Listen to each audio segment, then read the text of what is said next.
If being good were truly all it takes, there wouldn't be so many people who work extremely hard and still stay in the same place after 5 or even 10 years. If excellence alone guaranteed success, offices would be full of fast promotions and clear rewards. But that is not reality. The uncomfortable truth is this: the workplace does not reward the best worker. It rewards the worker whose value is seen and understood. If you have ever felt overlooked, underestimated, or quietly ignored, this message is for you. There's a familiar picture many people recognize. You might even see yourself in it. You're the one who does the most. You take on the hardest tasks, the urgent deadlines, the work nobody wants. When something breaks, you fix it. When something goes wrong, you absorb the pressure. Yet, when salary increases or promotions are announced, your name is never at the top of the list. And slowly, a thought creeps in: maybe I am not good enough.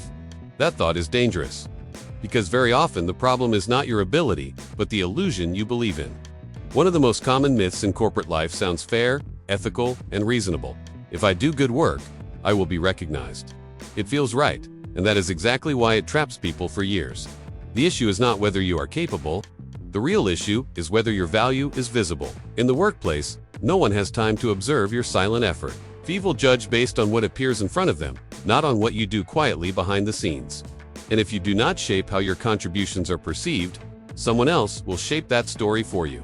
Here is the psychological truth that many people find uncomfortable. Your boss is not a bad person.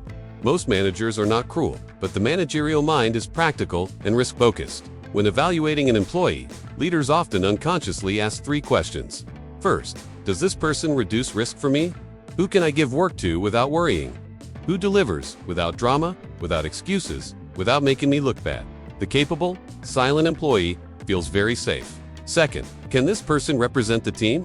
Can they communicate upward? Can they speak when needed?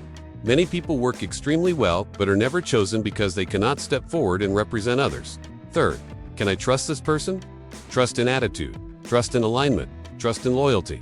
The workplace runs on trust just as much as it runs on performance metrics. Now comes the part that hurts the most. Why do good performers often get more work instead of promotions?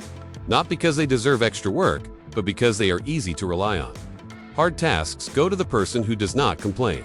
Urgent tasks go to the person who always delivers. When you never say no, never set boundaries, and never clarify the value you bring, you slowly become an unlimited resource.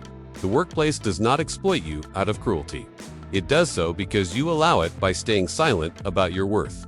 People who are smart in the workplace do not brag, but they also do not disappear. They make their value visible without arrogance. They report results at the right time. They share outcomes rather than effort.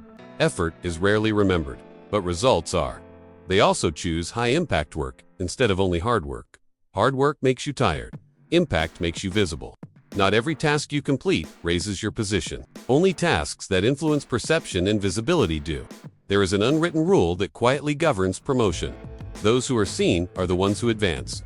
Not because they are always better, but because they appear at the right moment, in the right context, and in the right role.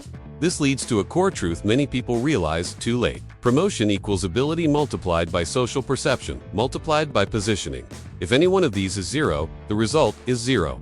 You can be skilled, but invisible, and remain stuck. You can be connected, but ineffective, and eventually be exposed. You can be hardworking without strategy and become replaceable. The lesson is simple, but being good is necessary, but understanding the game is sufficient. Ask yourself how you are being perceived. Ask whether anyone clearly sees the value you create. Ask whether you are building a position or merely completing tasks. This awareness does not make you cynical or unethical. It makes you awake. The workplace is not a place of perfect fairness, but it is a place where those who understand the rules earlier suffer less. And this idea does not stop at the office. The same principle applies to money, freedom, and long-term security. People who only work harder often stay trapped. People who understand systems, visibility, and leverage move ahead faster. If you want to explore that mindset beyond the workplace, there is a book quietly worth your attention. Wealthy by 30: Unlocking the Secrets of Passive Income.